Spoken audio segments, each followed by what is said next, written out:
Sulphate के साथ reaction करता है तो क्या बनाता है, क्या बना देगा, FeSO4 प्लस कॉपर को क्या कर देगा, डिस्प्लेस कर। क्या ये कॉपर इस आयरन को डिस्प्लेस कर देगा? No reaction. क्या होने वाली है? नो रिएक्शन, कोई भी रिएक्शन नहीं होगी। अब जाएगा इस नेगेटिव के पास और ये बेरियम चला जाएगा इस सल्फेट के साथ, तो क्या बना देगा, ये तो बनाएगा बेटा बेरियम सल्फेट। देखो ये बेरियम है, ये SO4 के साथ आ जाएगा, बेरियम सल्फेट बनाएगा। और ये सोडियम किसके साथ आ जाएगा, क्लोरीन के साथ आ जाएगा, तो क्या बनाएगा, NaCl। क्या बनाएगा, तो क्या बनाता है, कॉपर ऑक्साइड बनाता है। क्या बनाता है बच्चों, कॉपर ऑक्साइड। अब जो ऑक्सीजन जुड़ रही है या निकल रही है उसको देखा जाता है। तो देखो ये रिएक्टेंट है और ये प्रोडक्ट है। प्रोडक्ट में देखो जो भी कंपाउंड बना उसमें ऑक्सीजन जुड़ गई, तो ये किस प्रकार रिएक्शन बच्चों, ऑक्सीडेशन रिएक्शन। हेलो बच्चों, कैसे हो? उम्मीद करता हूँ कि अच्छे होंगे बच्चों। मैं आ गया हूँ आज केमिस्ट्री के फर्स्ट चैप्टर जिसका नाम है केमिकल रिएक्शन एंड इक्वेशन के सेकंड पार्ट के साथ। ठीक है बच्चों, इस चैप्टर का जो फर्स्ट पार्ट था उसका जो लास्ट टॉपिक था बच्चों वो क्या था, टाइप ऑफ केमिकल रिएक्शन। क्या था बच्चों, टाइप्स ऑफ केमिकल रिएक्शन। जिसमें आपकी बुक में हमने देखा था कि आपकी बुक में 6 टाइप की केमिकल रिएक्शन दे रखी है। कितने टाइप की? 6 टाइप की। कौन कौन सी दे रखी है बच्चों? पहली दे रखी है कॉम्बिनेशन रिएक्शन, दूसरी दे रखी है डीकम्पोजिशन रिएक्शन, थर्ड दे रखी है कौन सी, डिस्प्लेसमेंट रिएक्शन, फोर्थ दे रखी है डबल डिस्प्लेसमेंट रिएक्शन, फिफ्थ दे रखी है ऑक्सीडेशन रिएक्शन और सिक्स दे रखी है रिडक्शन रिएक्शन। जिसमें हमने फर्स्ट पार्ट में 2 केमिकल रिएक्शन कवर कर ली थी। कौन कौन सी बच्चों? एक कर ली थी कॉम्बिनेशन रिएक्शन और दूसरी कर ली थी डीकम्पोजिशन रिएक्शन। आज हम स्टार्ट करेंगे, इस वीडियो में स्टार्ट करेंगे third type of chemical reaction जिसका नाम होने वाला है क्या, डिस्प्लेसमेंट रिएक्शन। क्या होने वाला बच्चों, डिस्प्लेसमेंट रिएक्शन। डिस्प्लेसमेंट रिएक्शन देखो क्या होती है बच्चों, डिस्प्लेसमेंट रिएक्शन एक ऐसी रिएक्शन, इस प्रकार की केमिकल रिएक्शन जिसमें क्या होता है, कोई भी केमिकल रिएक्शन है उस केमिकल रिएक्शन में जो रिएक्टेंट होता है उसमें एक एटम दूसरे एटम के द्वारा डिस्प्लेस हो जाता है। यानी एक एटम या एटम का ग्रुप दूसरे एटम या एटम के ग्रुप के द्वारा क्या हो जाता है, डिस्प्लेस हो जाता है। इसको कहते हैं डिस्प्लेसमेंट रिएक्शन। देखो नाम से पता चल रहा है, इसमें क्या होगा, एक एटम होगा वो दूसरे एटम को क्या कर देगा, डिस्प्लेस कर देगा अपने कंपाउंड में से, उसी को कहते हैं डिस्प्लेसमेंट रिएक्शन। जैसे एग्जाम्पल देखिए, एग्जाम्पल देखो बेटा, ए बी को कंपाउंड है और सी एक एटम है मान लो, ठीक है, एलिमेंट है। अब ये क्या करेगा, सी क्या करेगा, इस एक को डिस्प्लेस कर देगा अपनी जगह से, ठीक है, और खुद आके इसकी जगह बैठ जाएगा, तो क्या बन जाएगा, सी बी। और एक को क्या कर दिया, डिस्प्लेस कर दिया, एक को क्या कर दिया है, डिस्प्लेस कर दिया। इसी को कहते हैं बच्चों डिस्प्लेसमेंट रिएक्शन। अब देखो इसका एग्जाम्पल देखते हैं बच्चों। देखो एग्जाम्पल पहला है, जैसे आयरन है, आयरन जब कॉपर सल्फेट के साथ रिएक्शन करता है, देखो कॉपर सल्फेट के साथ रिएक्शन करता है तो क्या बनाता है, वो बनाता है, देखो ये फिर आयरन क्या करेगा, इस कॉपर सल्फेट में से कॉपर को क्या कर देगा, डिस्प्लेस कर देगा और खुद आकर इसकी जगह बैठ जाएगा और क्या बना देगा, FeSO4 प्लस कॉपर को क्या कर देगा, डिस्प्लेस कर देगा। करा नहीं करा, कॉपर को डिस्प्लेस करेगा। अब मान लो इसी रिएक्शन को मैं उल्टा कर दूं, जैसे मान लो मैं कॉपर, आयरन की जगह कॉपर लिख दूं और यहाँ पे बना दिया मैंने FeSO4, तो क्या ये रिएक्शन होगी, क्या ये कॉपर इस आयरन को डिस्प्लेस कर देगा? No reaction. क्या होने वाली है, नो रिएक्शन, कोई भी रिएक्शन नहीं होगी। आप कहोगे सर डिस्प्लेसमेंट रिएक्शन का एग्जांपल नहीं है क्या ये क्या ये कॉपर इस आयरन को डिस्प्लेस कर देगा? मैं कहूँगा नहीं करेगा। अब आप कहोगे सर ये किस पे डिपेंड करता है, फिर कोई एटम किसी दूसरे एटम को डिस्प्लेस कर देता है, ये किस पे डिपेंड करता है? वो डिपेंड करता है बेटा उसकी रिएक्टिविटी पे। किस पे डिपेंड करता है, रिएक्टिविटी। चलो रिएक्टिविटी सीरीज देख लेते हैं। सबसे हाई रिएक्टिव, इसमें क्या होता है, जो हाई रिएक्टिव एलिमेंट होगा या जो हाई रिएक्टिव एटम होगा एलिमेंट, वो क्या करेगा, लेस रिएक्टिव एलिमेंट को डिस्प्लेस कर देगा उसके कंपाउंड में से। हाई बात समझे, हाई रिएक्टिव एलिमेंट होगा वो लेस रिएक्टिव एलिमेंट को अपने उसके कंपाउंड में से डिस्प्लेस कर देगा। मतलब डिस्प्लेस करने के लिए उस मेटल को क्या होना चाहिए, हाई रिएक्टिव होना चाहिए। देखो सोडियम, रिएक्टिविटी सीरीज बता रहा हूँ, sodium potassium, sodium, calcium, magnesium, aluminium, zinc, iron, lead, hydrogen, copper, mercury और सिल्वर और गोल्ड। ये सारे बेटा सिंबल लिखे हैं मैंने सभी को जो बोला है। देखो sodium, potassium, sodium, calcium, magnesium, aluminium, zinc, iron, lead, hydrogen, copper, mercury, silver और गोल्ड। अब देखो सबसे हाई रिएक्टिव कौन सा है, पोटेशियम सबसे हाई रिएक्टिव है, फिर उससे कम सोडियम है, फिर उससे और कम कैल्शियम है। इस प्रकार हम ऊपर से नीचे की तरफ जाएंगे तो रिएक्टिविटी सीरीज यानी रिएक्टिविटी क्या होती जाएगी, कम होती जाएगी, और नीचे से ऊपर की तरफ जाएंगे तो रिएक्टिविटी बढ़ती जाएगी। आई बात समझ में? अब देखो, अब इन दोनों में देखो कॉपर और आयरन में से कौन ज्यादा रिएक्टिव है, देखो ये रहा आयरन और ये रहा कॉपर। अभी मैंने बताया कि ऊपर से नीचे जाएंगे तो रिएक्टिविटी कम होती जाएगी। तो देखो ये ज़्यादा नीचे है तो इसकी रिएक्टिविटी और कम होगी, किसकी तुलना में, आयरन की तुलना में। तो मतलब आयरन ज़्यादा रिएक्टिव है कॉपर की तुलना में, तो ये डिस्प्लेस हो जाएगा। लेकिन ये रिएक्शन नहीं होगी क्योंकि कॉपर देखो लेस रिएक्टिव है आयरन की तुलना में, लेस रिएक्टिव है आयरन की तुलना में कॉपर, तो ये ये रिएक्शन नहीं होगी। ठीक है, ये रिएक्शन नहीं होगी। आपको रिएक्टिविटी सीरीज भी याद रखना है, तभी जाके आप ये सही कर पाओगे। आपको कंफ्यूज करने के लिए एग्जाम वाला ऐसे कुछ भी दे सकता है। देखो ये देखो बेटा, ये जो एग्जाम्पल है ये एक्टिविटी का भी बच्चों क्या है, एक्टिविटी भी आपकी बुक में एक्टिविटी। देखो कैसे, ये बीकर है, इस बीकर में मैंने क्या डाला है बेटा, कॉपर सल्फेट डाला है। क्या डाला है, कॉपर सल्फेट। और याद रखना कॉपर सल्फेट का जो कलर होता है वो कैसा होता है, ब्लू कलर का होता है। कैसा कलर का होता है, ब्लू कलर का। फिर मैं क्या करूंगा, इसके अंदर आयरन की नेल को डिप कर दूंगा। आयरन की नेल को क्या कर दूंगा, ये आयरन की नेल है बेटा, आयरन नेल है ये। आयरन की नेल को मैंने क्या कर दिया, डिप कर दिया। अब थोड़ी देर बाद में आप देखोगे कॉपर सल्फेट का जो ब्लू कलर है वो किस में चेंज हो गया बच्चों, ग्रीन कलर में चेंज हो गया। किसमें, ग्रीन कलर में। और आप देखोगे कि इस आयरन की नेल पर ब्राउन कलर का सब्सटेंस आ गया है। क्या आ गया है, ब्राउन कलर का सब्सटेंस। तो पहली बात तो ये ब्राउन कलर का सब्सटेंस कहाँ से आया, पहली बात ये है क्या, पहली बात। दूसरी बात कि जो ब्लू कलर का कॉपर सल्फेट था वो ग्रीन में कैसे बदल गया, ऐसा क्या हुआ। देखो ऐसा इसलिए हुआ, देखो कॉपर सल्फेट में से कॉपर को डिस्प्लेस कर दिया आयरन ने और आयरन सल्फेट बना दिया। और आयरन सल्फेट का कलर कैसा होता है बच्चों, ग्रीन कलर का होता है। और जो इसके ऊपर जो ब्राउन कलर की जो लेयर आई है वो क्या है बेटा, वो कॉपर है। क्या है बच्चों, कॉपर है। ठीक है, अगला एग्जांपल देखो बेटा, इसका क्या है, जिंक प्लस कॉपर सल्फेट। क्या ये रिएक्शन हो जाएगी क्या, चलो मैं आपसे पूछ रहा हूँ, रिएक्शन हो जाएगी, बिल्कुल हो जाएगी। जिंक हाई रिएक्टिव होता है कॉपर की तुलना में, तो ये जिंक क्या करेगा, कॉपर को डिस्प्लेस कर देगा इसके अपने कंपाउंड में से। तो क्या बना देगा, जिंक सल्फेट साथ में कॉपर। अब देखो ब्लू कलर इसमें भी ऐसा ही होता है, इसमें भी देखो क्या होता है, ये बीकर है, इसमें वही डाला हुआ है कॉपर सल्फेट, क्योंकि कॉपर सल्फेट के साथ ही रिएक्शन करवाई मैंने। अब मैं क्या करूंगा, जिंक के छोटे छोटे ग्रेन्यूल्स यानी जिंक ग्रेन्यूल डाल दूंगा, जिंक के छोटे छोटे टुकड़े डाल दूंगा। अब थोड़ी देर बाद में देखोगे जो ब्लू कलर है, ब्लू कलर का कॉपर सल्फेट है, उसका कलर डिसअपियर हो जाएगा, अब की बार हो जाएगा, यानी कलरलेस हो जाएगा। क्या हो जाएगा, कलरलेस। अब ये कलरलेस कैसे हुआ, क्योंकि जिंक ने क्या किया, कॉपर सल्फेट में से कॉपर को डिस्प्लेस कर दिया और क्या बना दिया, जिंक सल्फेट बना दिया। और जिंक सल्फेट कैसा होता है बच्चों, कलरलेस होता है। कैसा होता है, कलरलेस। ठीक है, और लास्ट में क्या बनेगा, कॉपर बन जाएगा। आई बात समझ में। तीसरा एग्जाम्पल एक और देख लेते हैं, लास्ट एग्जाम्पल देख लेते हैं, लेड प्लस कॉपर क्लोराइड। क्या ये रिएक्शन होगी नहीं होगी बताओ, ये रिएक्शन होगी, क्योंकि लेड होता है, इसको बोलते हैं बेटा लेड। क्या बोलते हैं, लेड। लेड हाई रिएक्टिव होता है किसकी तुलना में, कॉपर की तुलना में। तो ये लेड क्या करेगा, कॉपर क्लोराइड में से कॉपर को क्या कर देगा, डिस्प्लेस कर देगा और क्या बनाएगा, लेड क्लोराइड और साथ में कॉपर। ठीक है बच्चों, उम्मीद करता हूँ कि डिस्प्लेसमेंट रिएक्शन समझ में आ गई। इसमें याद रखना कि हाई रिएक्टिव एलिमेंट होता है वो लेस रिएक्टिव एलिमेंट को क्या कर देता है, उसके कंपाउंड में से डिस्प्लेस कर देता है। इसी को कहते हैं डिस्प्लेसमेंट रिएक्शन। इसके बाद में आता है बेटा कौन सी, डबल डिस्प्लेसमेंट रिएक्शन। कौन सी आती है बच्चों, डबल यहीं पे लगा देता हूँ, डबल डिस्प्लेसमेंट रिएक्शन। ठीक है, कोई भी केमिकल रिएक्शन है उसमें जो रिएक्टेंट होता है उसके जो आयंस होते हैं वो आपस में जगह बदल लेते हैं, यानी स्विच को प्लेस को क्या कर लेते हैं, स्विच कर लेते हैं, आपस में जगह स्थान बदल लेते हैं, उसको कहते हैं डबल डिस्प्लेसमेंट रिएक्शन। देखो समझते हैं, एग्जाम्पल के थ्रू समझते हैं बच्चों।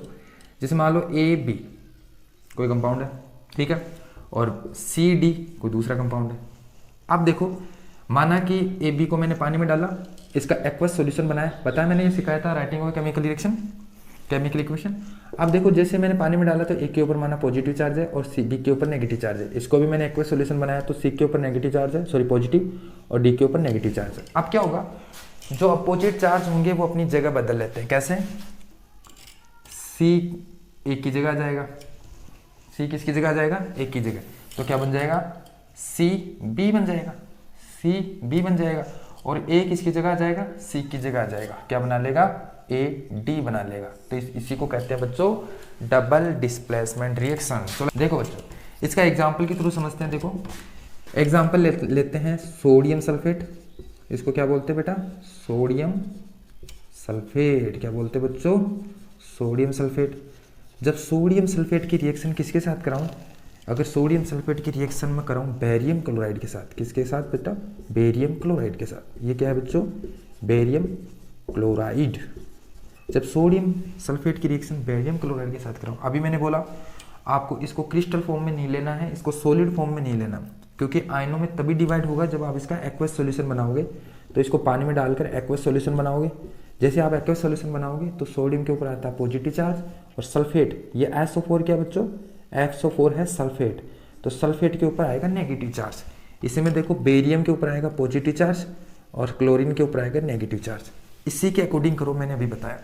तो सोडियम आ जाएगा इस नेगेटिव के पास और ये बेरियम चला जाएगा इस सल्फेट के साथ, तो क्या बना देगा, ये तो बनाएगा बेटा बेरियम सल्फेट। देखो ये बेरियम है Ba, ये SO4 के साथ आ जाएगा, बेरियम सल्फेट बनाएगा, और ये सोडियम है किसके साथ आ जाएगा, क्लोरीन के साथ आ जाएगा, तो क्या बनाएगा NaCl।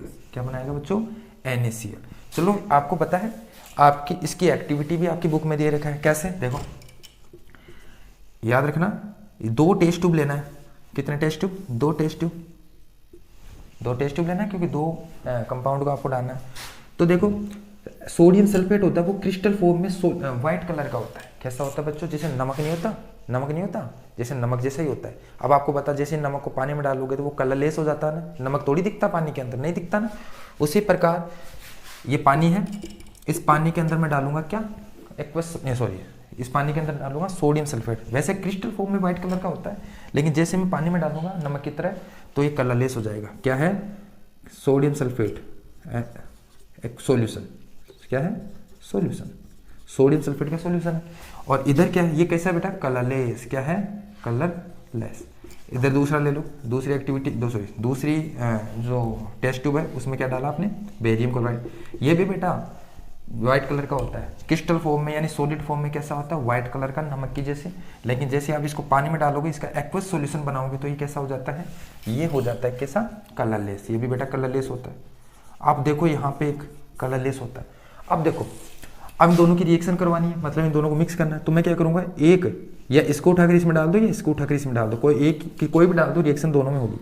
इसको उठाकर इसमें डाल देते हैं। चलो, क्या, बेरियम क्लोराइड, क्या था ये, बेरियम क्लोराइड को उठा के मैंने सोडियम सल्फेट में डाल दिया, सॉल्यूशन बनाया। अब जैसे मैं इसमें डालूंगा तो इसमें क्या होगा, इसमें आपको व्हाइट कलर का प्रेसिपिटेट मिलेगा। क्या मिलेगा बेटा, व्हाइट प्रेसिपिटेट। ओके सर, ये प्रेसिपिटेट क्या होता है, प्रेसिपिटेट वो होता है जो पानी के अंदर इनसोल्यूबल होता है। क्या होता है, पानी के अंदर इनसोल्यूबल। बेटा ये इन दोनों को मिक्स करोगे ना आप, तो यहाँ पे व्हाइट कलर का एक ऐसा कंपाउंड मिलेगा जो पानी के अंदर इनसोल्यूबल होता है, जो जाके बॉटम में बैठ जाता है। क्या, कहाँ बैठ जाएगा, बॉटम में जाकर बैठ जाएगा, ऐसे पेंदे में जाकर बैठ जाएगा, ठीक है। और जो व्हाइट कलर का प्रेसिपिटेट मिला है उसका नाम क्या बेटा, बेरियम क्लोराइड। क्या नाम है बच्चों, बेरियम क्लोराइड। आपको एग्जाम में पूछ भी सकता है प्रेसिपिटेशन रिएक्शन किसको कहते हैं। देखो, जिस रिएक्शन में प्रेसिपिटेट प्राप्त हो, जिस रिएक्शन में क्या प्राप्त हो, प्रेसिपिटेट प्राप्त हो, उस रिएक्शन को क्या कहते हैं बच्चों, प्रेसिपिटेशन रिएक्शन कहते हैं। अब प्रेसिपिटेट क्या होता है बच्चों, इसको पीपीटी भी बोलते हैं, शॉर्ट भाषा में क्या बोलते हैं बच्चों, पीपीटी, पीपीटी बोलते हैं बच्चों इसको, पीपीटी। यानी जिस रिएक्शन में प्रेसिपिटेट प्राप्त होता है उसको प्रेसिपिटेशन रिएक्शन कहते हैं। और प्रेसिपिटेट क्या होता है, यानी पीपीटी क्या होता है, पीपीटी एक ऐसा कंपाउंड होता है, जैसे मान लो ये पीपीटी है, ये पीपीटी तो है, ऐसा कंपाउंड होता है जो पानी के अंदर इनसोल्यूबल होता है। आप पे आपको क्या मिलेगा, व्हाइट कलर का प्रेसिपिटेट जो उसके बॉटम में जाकर बैठ जाएगा, ठीक है। दूसरे एग्जांपल देखते हैं इसका। दूसरा एग्जांपल है लेड नाइट्रेट। कैसा, लेड नाइट्रेट और पोटेशियम आयोडाइड। चलो बताओ, अब इन दोनों की रिएक्शन करवानी है तो क्या सॉलिड फॉर्म में कराएंगे या एक्वस में, एक्वस में कराएंगे। एक्वस मतलब पानी के अंदर डालकर इसका सॉल्यूशन बनाएंगे। तो एक्वस लिखना है, कभी भी पानी के साथ रिएक्शन कराएं मतलब सॉल्यूशन बनाएं तो एक्वस लिखना है, एक्यू लगाना है। इसको भी एक्यू लगाएंगे, ठीक है। अब देखो, पीबी के ऊपर पॉजिटिव चार्ज, NO3 के ऊपर नेगेटिव चार्ज, पोटेशियम के ऊपर पॉजिटिव चार्ज, आयोडीन के ऊपर नेगेटिव चार्ज। वही अपना आयंस अपनी जगह चेंज कर लेंगे। अब देखो, ये पॉजिटिव इसके साथ, इस नेगेटिव के साथ जुड़ जाएगा, तो क्या बनाएगा, K2NO3। आप कहोगे सर KNO3 क्यों नहीं बनाया, वो आगे देखेंगे, ये वैलेंसी के अनुसार होता है। अब देखो, ये क्या बनाएगा, प्लस वाला माइनस वाले के साथ PBI, क्या बनाएगा, PBI। इसका नाम है लेड आयोडाइड। क्या नाम है बच्चों, आई का मतलब आयोडीन, तो यहाँ पे हो गया लेड आयोडाइड, ठीक है, लेड आयोडाइड। इसकी भी एक्टिविटी आपकी बुक में दे रखी है, कैसे, आपको उसी प्रकार 2 टेस्ट ट्यूब लेना है ऐसे, ठीक है। एक में डालना आपको लेड नाइट्रेट अब लेड नाइट्रेट कैसा होता है, वही व्हाइट कलर का, और लेकिन पानी में डालते ही एक्वस सॉल्यूशन बनाते कैसा होता है, कलरलेस लेड नाइट्रेट NPbNO3 का होल ट्वाइस। इसमें है लेड नाइट्रेट, इसमें बेटा क्या है, इसमें है पोटेशियम आयोडाइड। ये भी कैसा होता है बच्चों, कलरलेस होता है, ठीक है, पोटेशियम आयोडाइड कलरलेस होता है, ठीक है। अब उसी प्रकार चाहे इसको इसमें डाल दो, इसको इसमें डाल दो, कोई इसमें डाल दो, ऐसा पोटेशियम आयोडाइड को किसमें डाल दें, पोटेशियम आयोडाइड को डाल दिया मैंने लेड नाइट्रेट में, तो आप देखोगे आपकी बार भी प्रेसिपिटेट मिलेगा, यानी पानी के अंदर इनसॉल्युबल होने वाला है, लेकिन आपकी बार कैसा मिलेगा, येलो कलर का प्रेसिपिटेट मिलेगा। पिछली बार कैसा मिला था, इसमें ये व्हाइट पीपीटी मिला था, लेकिन ये कैसा मिलेगा, येलो पीपीटी, कैसा, येलो पीपीटी। ऐसा कंपाउंड मिलेगा जो पानी के अंदर नहीं घुलता। जैसे आप दोनों कलरलेस को मिक्स करोगे तो यहाँ पे क्या मिलेगा आपको, एक ऐसा कंपाउंड मिलेगा जो पानी के अंदर नहीं घुलता, यहाँ पे जाके बॉटम में बैठ जाता है, तो उसको कहते हैं पीपीटी। और कैसा पीपीटी, येलो कलर का पीपीटी मिलेगा, उसका नाम क्या है, उस येलो कलर के पीपीटी का नाम है लेड आयोडाइड। क्या नाम है बच्चों, लेड आयोडाइड। उम्मीद करता हूँ कि समझ गए होंगे। बाद में जो नेक्स्ट रिएक्शन आती है वो आती है कौन सी, ऑक्सीडेशन रिएक्शन। 5वें नंबर की कौन सी आती है, ऑक्सीडेशन रिएक्शन। देखो बच्चों, ऑक्सीडेशन रिएक्शन देखो, एक तो देखेंगे हम on the basis of added and losses of oxygen. देखो हम दो प्रकार से ऑक्सीडेशन रिएक्शन पढ़ेंगे, एक तो ऑक्सीजन के जुड़ने के आधार पर, ऐड होने के आधार पर, और एक लॉस होने के आधार पर, ठीक है। तो पहला पढ़ते हैं इसमें ऑक्सीडेशन और रिडक्शन दोनों साथ ही पढ़ रहे बेटा, ऑक्सीडेशन और रिडक्शन दोनों साथ ही पढ़ रहे हैं, ठीक है। पहला कौन सा बेटा, ऑक्सीडेशन रिएक्शन किसके आधार पर, केवल ऑक्सीजन के आधार पर, हाइड्रोजन काउंट नहीं करेंगे, केवल ऑक्सीजन के आधार पर। देखो ऑक्सीडेशन और रिडक्शन दो आधार पर होती है, एक तो ऑक्सीजन के आधार पर, एक होती है हाइड्रोजन के आधार पर, ठीक है। तो हम पहला कौन से बेस पर देख रहे हैं, ऑक्सीजन के बेस पर देख रहे हैं। तो ऑक्सीडेशन रिएक्शन किसको कहते हैं, a reaction in which oxygen are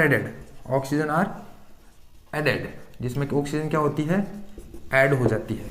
oxygen का जुड़ना, सिंपल भाषा में बोले, ऑक्सीजन का जुड़ना क्या होता है, ऑक्सीडेशन रिएक्शन होता है। जिस रिएक्शन में ऑक्सीजन जुड़ता है वो कौन सी रिएक्शन होती है, ऑक्सीडेशन रिएक्शन होती है। केवल ऑक्सीजन के आधार पर पढ़ रहे हैं बच्चों, केवल ऑक्सीजन के आधार पर। तो जिस रिएक्शन में ऑक्सीजन जुड़ती है वो होती है ऑक्सीडेशन रिएक्शन। जैसे एग्जाम्पल देखो बेटा, कॉपर है, जब ऑक्सीजन के साथ रिएक्शन करेगा, इसकी भी एक्टिविटी आपकी बुक में दे रखी है, अभी बताऊंगा, तो क्या बनाता है, कॉपर ऑक्साइड बनाता है। क्या बनाता है बच्चों, कॉपर ऑक्साइड। अब देखो इसमें देखो ऑक्सीजन जुड़ गई, क्या ये कॉपर ऑक्सीजन के साथ जुड़ गई, देखो क्या बना दिया, कॉपर ऑक्साइड जुड़ गई ऑक्सीजन। प्रोडक्ट में जो ऑक्सीजन जुड़ रही है या निकल रही है उसको देखा जाता है। तो देखो ये रिएक्टेंट है और ये प्रोडक्ट है, प्रोडक्ट में देखो जो भी कंपाउंड बना उसमें ऑक्सीजन जुड़ गई है, तो ये किस प्रकार की रिएक्शन है बच्चों, ऑक्सीडेशन रिएक्शन है। देखो इसमें एक्टिविटी आपकी बुक में दे रखी है, क्या दे रखा है, सबसे पहले क्या लेना बच्चों, आपको लेना चाइना डिश, और चाइना डिश को नीचे से आपको क्या करना है, गर्म करना है, और इसमें रखना क्या है, इसमें रखना है कॉपर पाउडर। क्या रखना है बच्चों, कॉपर पाउडर। ये क्या है, कॉपर पाउडर, ठीक है। और कॉपर पाउडर रखेंगे, इसको गर्म कर रहे हैं, गर्म करने का मतलब ये ऑक्सीजन के साथ रिएक्शन करेगा। तो ब्राउन कलर का कॉपर पाउडर है, आप थोड़ी देर बाद में देखोगे, इसको आप गर्म करोगे तो ये किस कलर में बदल जाएगा, ब्लैक कलर में। किस कलर में, ब्लैक कलर में। तो ब्लैक कलर में जो यहाँ पे मिलेगा वो पाउडर कॉपर नहीं होगा, वो क्या होगा बच्चों, कॉपर ऑक्साइड होगा। यानी ब्राउन कलर, जब आप कॉपर को, ब्राउन कलर के कॉपर को जब आप गर्म करोगे तो ये ब्लैक कलर में बदल जाएगा। किस में बदल जाएगा, ब्लैक कलर में। तो क्या बन चुका है, कॉपर ऑक्साइड बन चुका है। आई बात में, ये तो हो गया ऑक्सीजन के जुड़ने के आधार पर। एक एग्जाम्पल वो ले लो, चलो ये बताओ, मैग्नीशियम जब ऑक्सीजन के साथ रिएक्शन करता है तो क्या बनाता है बेटा, MgO। तो ये किस प्रकार की रिएक्शन है, ये किस प्रकार की ऑक्सीडेशन, ऊपर वाली तो ऑक्सीडेशन थी जिसमें ऑक्सीजन जुड़ रही है, देखो ऑक्सीजन जुड़ गई। ये किस प्रकार की, ये भी किसकी है, ऑक्सीडेशन। कैसी है बच्चों, ऑक्सीडेशन, ठीक है। इसके बाद में आता है रिडक्शन, इधर लिख देता हूं बेटा, रिडक्शन रिएक्शन। रिडक्शन दो प्रकार की रिएक्शन होती है, ऑक्सीडेशन और रिडक्शन। हम दोनों को रिएक्शन को देखते हैं ऑक्सीजन के बेस पर और हाइड्रोजन के बेस पर। पहले मैं देख रहा हूं ऑक्सीजन के बेस पर। ऑक्सीजन का जुड़ना क्या होती है, ऑक्सीडेशन, और ऑक्सीजन का निकलना, ऑक्सीजन की बात हो रही है, हाइड्रोजन को मैं नहीं गिन रहा। ऑक्सीजन का निकलना या losses of oxygen in A reaction, chemical reaction, chemical reaction. किसी भी केमिकल रिएक्शन में ऑक्सीजन लॉस होती है तो उसको कहते हैं बच्चों, क्या कहते हैं, उसको कहते हैं रिडक्शन। जैसे एग्जांपल रिडक्शन रिएक्शन है, एग्जांपल देखो KClO3, जब ये रिएक्शन ये अब देखो क्या बनाता है, ये KCl साथ में ऑक्सीजन निकालता है, क्या निकालता है बच्चों। अब बताओ इसमें ऑक्सीजन लॉस हुई है या ऐड हुई है। मुझे तो देखो लॉस दिख रही है, ऑक्सीजन निकल गई, पहले कंपाउंड में ऑक्सीजन जुड़ी थी, अब देखो प्रोडक्ट में ऑक्सीजन निकल गई है, उल्टी निकल गई है। तो ये किस प्रकार की रिएक्शन है, रिडक्शन रिएक्शन है बच्चों। किस प्रकार की रिएक्शन है, रिडक्शन रिएक्शन। ठीक है बच्चों। अगली आती है on the basis of added and losses of hydrogen. अब हाइड्रोजन के बेस पे देखेंगे, किसके बेस पे देखेंगे बच्चों, हाइड्रोजन के बेस पे। हाइड्रोजन के बेस पे वो पहले देखेंगे ऑक्सीडेशन। अभी मैंने बोला ऑक्सीजन का जुड़ना क्या है, ऑक्सीडेशन रिएक्शन, लेकिन हाइड्रोजन का क्या, हाइड्रोजन का निकलना, हाइड्रोजन का लॉसेस ऑफ हाइड्रोजन, हाइड्रोजन, अरे हाइड्रोजन की meaning, hydrogen losses of hydrogen in a chemical reaction. Chemical reaction में हाइड्रोजन का निकलना क्या होता है, ऑक्सीडेशन रिएक्शन है। एग्जाम्पल बताओ, जैसे CH3CH2OH, ठीक है, ये क्या नाम है इसका, इसका नाम है एथेनॉल। क्या नाम है बेटा, एथेनॉल। अब क्या बना देगा ये CH3CHO, इसका नाम क्या है, इसका नाम है एथेनॉल। अब कहोगे सर ये क्या नाम है, अजीब से नाम है बेटा। अगर ये नाम नहीं आते हैं तो आपको 4th चैप्टर जिसका नाम है कार्बन एंड इट्स कंपाउंड को जाकर देखना होगा, आपको इसी में मिल जाएगा, मेरे ही चैनल पे मिल जाएगा। ठीक है, एथेनॉल से क्या बन गया, एथेनॉल। तो देखो क्या यहाँ पे ऑक्सीजन रिलीज हुई, कम निकली है क्या, देखो ऑक्सीजन, हाइड्रोजन, सॉरी हाइड्रोजन की बात हो रही है आपकी बार, ऑक्सीजन की बात नहीं हो रही। लॉसेज देखो, लॉस होना, हाइड्रोजन का लॉस होना क्या होता है, हाइड्रोजन का लॉस होना होता है ऑक्सीडेशन। तो देखो CH3 आ गया, CH3 आ गया, C आ गया, H, CH और O, लेकिन हाइड्रोजन निकल गई। क्या निकलेगी, हाइड्रोजन निकल गई। तो हाइड्रोजन का निकलना क्या होता है बच्चों, हाइड्रोजन का निकलना ऑक्सीडेशन। तो रिडक्शन क्या होता है फिर, रिडक्शन होता है added of hydrogen, added of hydrogen, added of hydrogen in a chemical reaction. Chemical reaction में, केमिकल रिएक्शन, किसी भी केमिकल रिएक्शन में हाइड्रोजन का ऐड होना कौन सी रिएक्शन होती है, रिडक्शन रिएक्शन होती है। देखो इसमें एग्जांपल देखते हैं बेटा, CH2 डबल बॉन्ड CH2, जब ये, इसका नाम है बेटा एथीन। क्या नाम है बच्चों, एथीन। जब ये एथीन हाइड्रोजन के साथ रिएक्शन करता है निकल की प्रेजेंस में, तो देखो 2 हाइड्रोजन है, एक हाइड्रोजन इधर जुड़ जाएगा, एक हाइड्रोजन इधर जुड़ जाएगा, तो जोड़ दे CH3, पहले 2 था 3 हो गया, इधर में नीचे 2 था 3 हो जाएगा, और बस जुड़ गया। इसको कहते हैं एथेन। क्या कहते हैं, एथेन। ठीक है बच्चों। तो देखो इसमें हाइड्रोजन जुड़ी है, तो ये किस प्रकार की रिएक्शन है, किस प्रकार की रिएक्शन है, रिडक्शन रिएक्शन। चलो एक बार दोबारा से रिवीजन करते हैं। देखो ऑक्सीजन का जुड़ना, ऑक्सीजन का जुड़ना क्या होता है, ऑक्सीडेशन, ऑक्सीजन का निकलना रिडक्शन, हाइड्रोजन का जुड़ना रिडक्शन और हाइड्रोजन का निकलना ऑक्सीडेशन। ठीक है बच्चों। इसके बाद में कौन सी रिएक्शन आती है, इसके बाद में आती है बेटा रेडॉक्स रिएक्शन। एक ये भूल गया था, रेडॉक्स रिएक्शन। कौन सी रिएक्शन आती है, रेडॉक्स रिएक्शन। अब देखो रेडॉक्स रिएक्शन क्या होती है, ऐसी रिएक्शन जिसमें ऑक्सीडेशन और रिडक्शन दोनों रिएक्शन साथ साथ हो।